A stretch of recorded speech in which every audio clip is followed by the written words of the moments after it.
Rapid fire. Here we go. Fill in the blank, Jess. The Drew Pyne led offense will be blank. The Drew Pyne led offense will be more swagger. I don't know. I don't know how it's going to end. I don't know what points they're going to score or what plays they're going to run or all of those things, but it's going to have more energy to it. It's going to have more confidence to it. I think it's just, it's going to have some more swagger to it. I think that these guys, they know they're not oblivious. We're talking about this. The world is talking about this. They know that people are talking about this. I think that they want to just as bad want to come out and prove, that they can do it, that they can make things happen. So I think we're going to, and I think Pyne kind of stepping in and him naturally having more swagger. I think this whole practice this week will have more swagger to it. So I think that the Notre Dame offense will be led with more swagger this week. And that's really all I can decisively say. I like that. Because it really does need some swagger. Even, having a guy like Michael Mayer out there, for example. And Michael Mayer is as confident as anyone you're going to come across. But, you don't necessarily see that dripping off him all the time, out there on the football field on Saturdays. Drew Pyne, all it's going to take is, get a little momentum. Just get a little momentum. Just hit a couple plays in a row. And all of a sudden, I think you're going to see a really confident Drew Pyne. And like Tommy Reese was talking yesterday about where the team is right now, they can use some of that confidence that Drew Pyne can give them. And I think it's just about him being able to make a couple of plays. I like your answer, the confidence. I'm going to say it's going to be at least better than we think that it's going to be right now. Because again, there are things that still have to come together, but I think that maybe that's part of the missing ingredient. A big missing ingredient is still the stuff that we're talking about. It's about the guys who are not on the field or getting the ball in their hands enough. If those guys are on the field, they can help Drew Pyne. They would have helped Tyler Buckner as well. But guys like Tyree and Meriwether, Lorenzo Styles has been out there. Braden Lindsey has been out there. Michael Mayer has been out there. But you add a couple ingredients that you haven't had so far. And I mean, again, then all of a sudden you're talking about Tyree, Meriwether, and Pyne. 3 ingredients that we really, Tyree is the only one of those 2 that we've seen at all. It hasn't been consistent. It's just amazing that Chris Tyree averaged 6.6 touches per game, receptions and rushes combined last year. He's at 6 per game right now. And last year he was obviously Kyron Williams backup. You got to get him the ball more. So we can only beat that horse so often. Hopefully we see it sooner than later. But I think the Pyne offense is going to be better than we think. And maybe that swagger, maybe that confidence is part of the ingredient. Because we, as good as athletically gifted as Tyler Buckner is, swagger is not something that we saw from him. Outward swagger out there on the field. Yeah. Fill in the blank. Manti Teo coming back to Notre Dame this weekend is blank. A blessing in disguise. I think that this team, I know it's not something, great or tremendous or something that's going to ultimately have an effect on the game, but that he's going to be welcomed into the locker room. That he's going to be, he was a leader of the team when he was here. I just think that having, another outside presence, another outside voice, someone who can talk to these players, kind of being, recently kind of separated from Notre Dame and all of those things. And I just think that it will provide such a breath of fresh air and kind of maybe help these guys calm down a little bit more. I just think that nothing negative can really come from this. I think Manti is a great guy. I think he's a great player. And I think that he'll be welcomed into talking to these guys and kind of giving some insiders some advice that might be beneficial for some of these guys. It's kind of like part of the Manti Teo comeback tour. We had the Netflix documentary that we've talked about that came out last month, and he got this overwhelming, groundswell of support from people, even people who are Notre Dame bashers or Manti Teo bashers before when they saw this. And now it's like coming back into the family, and you've got Manti Teo, one of probably the 2 or 3 most iconic players of at least the last 10 years, like Manti, Jalen Smith, anyone else that you would throw in there, in terms of icon. I think those 2 are definitely at the top of the list, but and Manti for what he meant for that 2012 team, virtually winning every award that you could win except for the Heisman Trophy. I think it's going to be great. I think maybe, again, like that's a guy who, even though maybe he was a little mild mannered when he was in front of the cameras and microphones and stuff like that, that's a guy who played with a lot of energy out there on the field and a lot of that swagger himself when he was out there playing middle linebacker. So I think maybe it's good timing. They need a little Manti coming back this weekend. So I think it's going to be good for everybody. I definitely agree. After beating Notre Dame last week, there are already a few projections of Marshall to the Cotton Bowl. My question to you, do you buy or sell the Thundering Herd as this year's Cincinnati? I sell that, and I would sell that with all the money that I had. Marshall, there's just no chance that Marshall is going to make that bowl game. You look at the rest of their schedule, they have Bowling Green, Troy, Louisiana, Gardner-Webb, never heard of them, James Madison, Coastal Carolina, Appalachian State, Georgia State, Georgia Southern, and Old Dominion. Even if you go undefeated and beat that kind of schedule, you're not making it. I don't know. I think if they run the schedule or with that kind of schedule, I think they are, because of the fact that they've got the win over Notre Dame. Yeah, but what if Notre Dame goes like 3-9 this year? Well, yeah, then how impressive does it look? Yeah, that's very fair. But I mean, that stretch, Coastal Carolina, who only lost 2 games last year and they're undefeated so far this year, Appalachian State, which is crazy that they lost to North Carolina, then turned around and beat A&M on the road. But Georgia Southern, of course, beat Nebraska as well. So you've got those 3 teams in a 4-week stretch. That's like in any given year, that doesn't necessarily look that imposing. But I think especially that Coastal App State little stretch right there, Coastal Carolina, October 29th, App State on the 12th.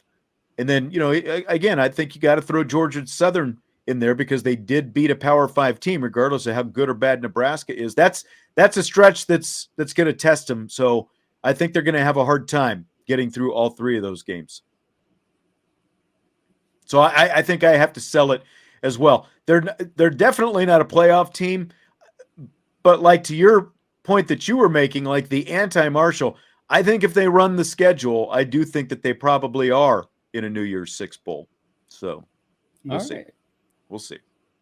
Okay, so the Big Ten announced its new TV rights deal recently. Of course, Fox, CBS, and NBC are all going to be broadcasting games for the conference here in a couple of years. If that rights deal was in place this season, Notre Dame's opener at Ohio State would have been on Fox at noon instead of on ABC in primetime. What do you think about that? I think that's a bunch of hot garbage. I how much I hate big noon football, and it just seems like a waste of good football that you can put, not at noon when people are still getting into their day, settling, and it's just anytime I think of good football, I think of prime time. You don't put your good games at noon. I mean, that's a 9:00 kick on the West Coast. Think about that. Who's getting up at 9:00 on the weekend, extra early and being like, first thing I'm going to do is turn on this big noon, game, Big Ten game that's going on. So I hate that. I'm so glad that that's not the case.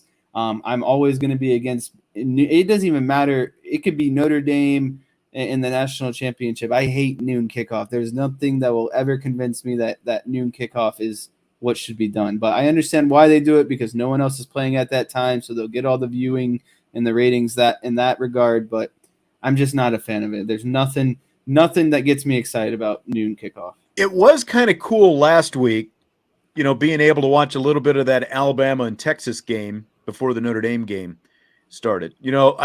I like it from the aspect of it's cool to have a good game on at noon, especially like if you do have a primetime game that week, and it's like, okay, now I've got something good instead of Maryland Rutgers at noon to watch, So I think Fox has done a good job of turning this noon window into essentially primetime outside of primetime. They've put a lot of good matchups there. But I agree with you. I would not want to be, working a noon game. I would not want to be, a fan watching a noon game.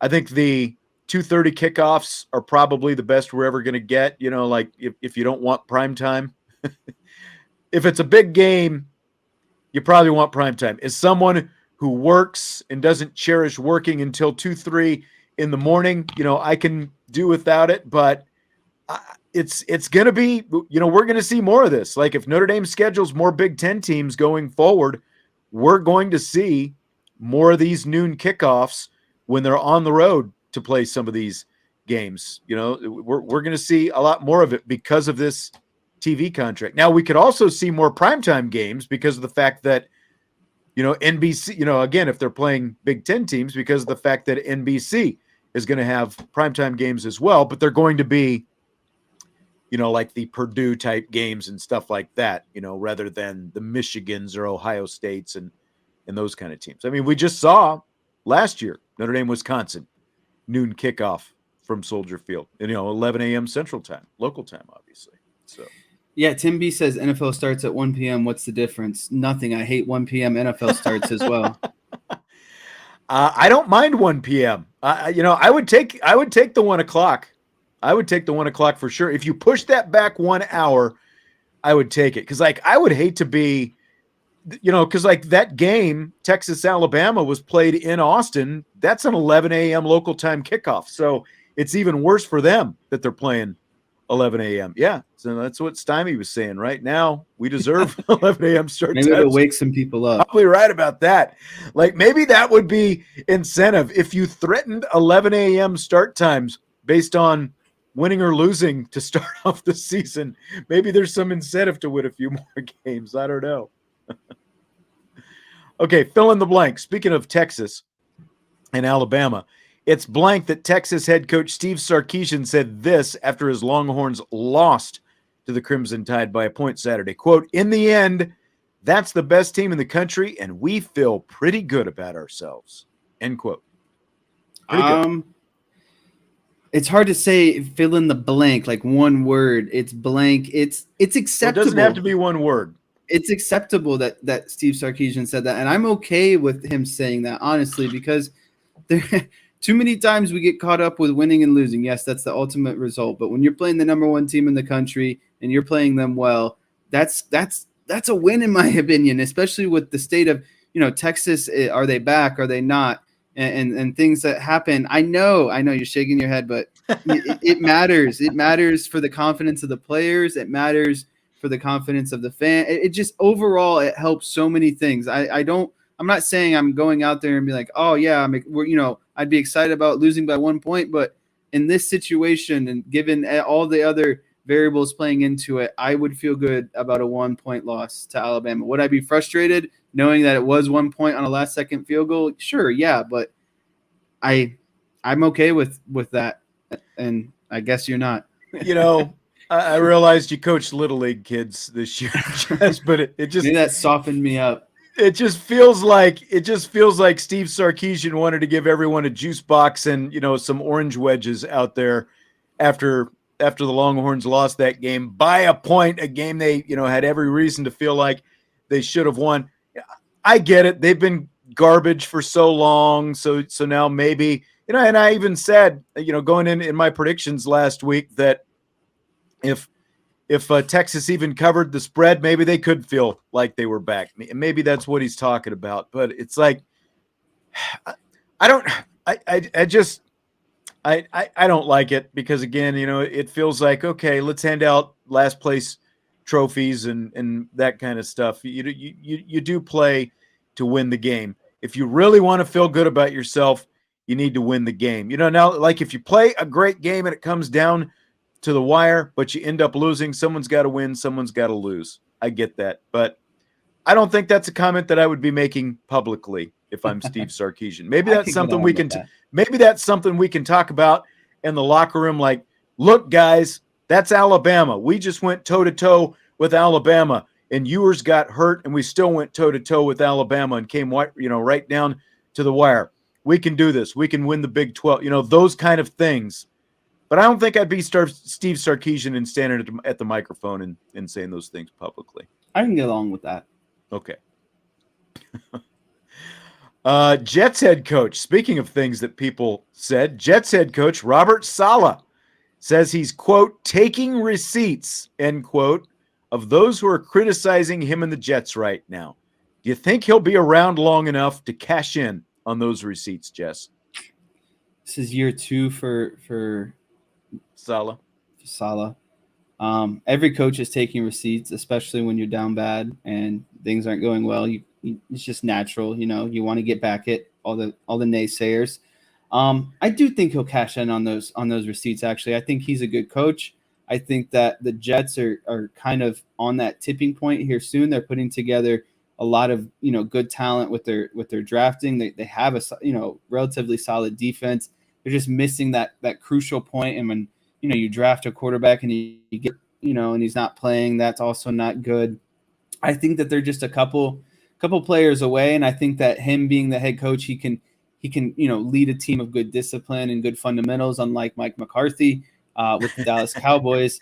But I think that I do think he'll cash in on those receipts. I don't think he'll fully cash in. I'm not saying that Jets will be a Super Bowl team or this great playoff team, but he'll get back at some of those people. I think he'll get some wins in there and have a couple average seasons coming up, and maybe even have a above average playoff run in a few years. But I do think that he'll cash in on some of those receipts. Yeah, they're putting the roster together. I thought it was funny, that again, like a head coach has to come out and say, we're going to show you guys. It's like I guess you live in New York and there's a heck of a lot more media in New York, so you're going to hear a lot more things. It just seems like rabbit ears for a head coach, rather than like the Nick Saban approach. We don't even care about anything from the outside because it's all rat poison. Just seemed like Robert Saleh was looking for things to talk about. Now, to his credit, I saw today on the NFL Network, it kind of came up again in his press conference, and he was saying, "Look, I just wanted the guys in the locker room to know that I've got their back." It was something to that effect, and I see some value in that as well. Whether or not he actually has full intention of cashing in every receipt from everyone who has criticized him or not, I think that some of that can be misplaced if you're motivating yourself with that too much. I do think that there is some value in motivating with that, but it just again, like for an NFL head coach, to like a little bit too much rabbit ears. But I agree. I think he's a good head coach. I think they obviously have some work to do with their roster. They're starting to get some guys, like Elijah Moore and the running back Breece Hall. Some of the Bryce Hall. Yeah, like they've got some guys, and obviously Wilson is hurt right now, so really interested to see what happens with them. And that division has really changed quite a bit. If they can just add a few more players, I think that they're going to have a chance to win out there. So I think I agree with you. I think that he will be around to cash in on some of those as well. All right, last question for tonight. Chiefs and Chargers play Thursday night football tomorrow. Do you know where to find the game on TV? Yes, and I did not look this up. It is being brought to you by Amazon. Right. And this is the debut of Kirk Herbstreit in the NFL. And I had an interesting discussion last night with some friends. Said, is it Herbstreit doing that game tomorrow? And we couldn't think of who it was. And obviously we looked it up. He is doing it with Al Michaels. And so that's going to be interesting to see how that goes. But I think Kirk Herbstreit, long game, I don't think he's going to be in college football very long. I think he approached the NFL. He saw the money that Romo was making and all these other guys and said, why am I not doing that? And he came to the NFL and said, how can I do this? And they said, all right, you want to do the NFL? We'll give you the Thursday night game with Al Michaels on Amazon. I think this is Kirk Herbstreit's trial run. And I think that he ultimately saw that money. He saw that the conferences are realigning and all the other dynamics that's going down with college football. And I don't think, or I wouldn't be surprised if Kirk Herbstreit is strictly NFL in 2 years or so. I think that this is his transition. I don't think he's going to do both. And I think ultimately he's going to end up being an NFL guy. Very interesting.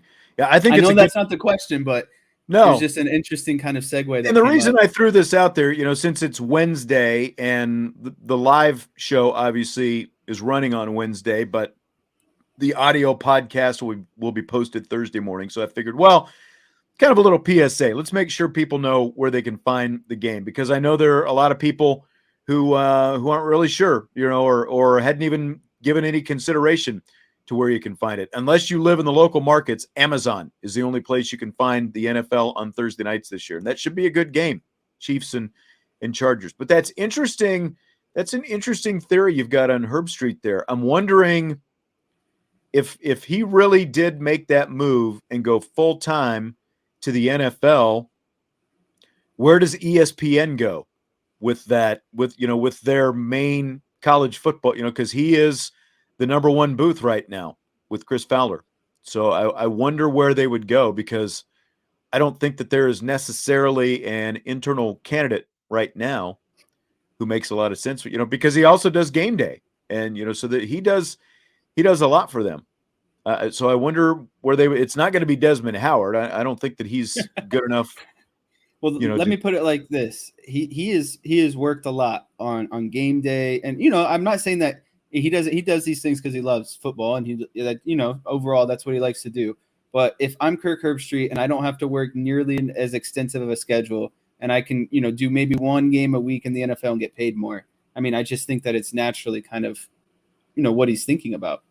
Yeah, Vigo says he'd go with BQ, Brady Quinn, I imagine. I think Brady Quinn's got a real good situation with Fox right now. And with Fox continuing to expand the games they're doing, I think he's going to have an even bigger role. Like, he could grow into potentially the kind of role that Herbstreit has right now within the next few years over there on Fox. I think that you could see that from Brady Quinn. I'm sure that contracts come up and money's going to be a factor, just like what you were talking about. It was a factor for Romo. It was a factor because Romo got the money and Aikman making the move, and all these different things. There's been a huge ripple effect. But Pat McAfee's going to be joining game day. I just don't see him being the game analyst, although maybe he, I don't think a former punter is your number one game analyst, as entertaining as Pat McAfee could be. But that'd be really interesting if Herbstreit decided to jump. I think he's going to be really good on the NFL. I didn't see any of the preseason game they did a few weeks ago, but I'm looking forward to hearing that tomorrow, or Thursday night. Al Michaels and Kirk Herbstreit and Chiefs and Chargers should be fun.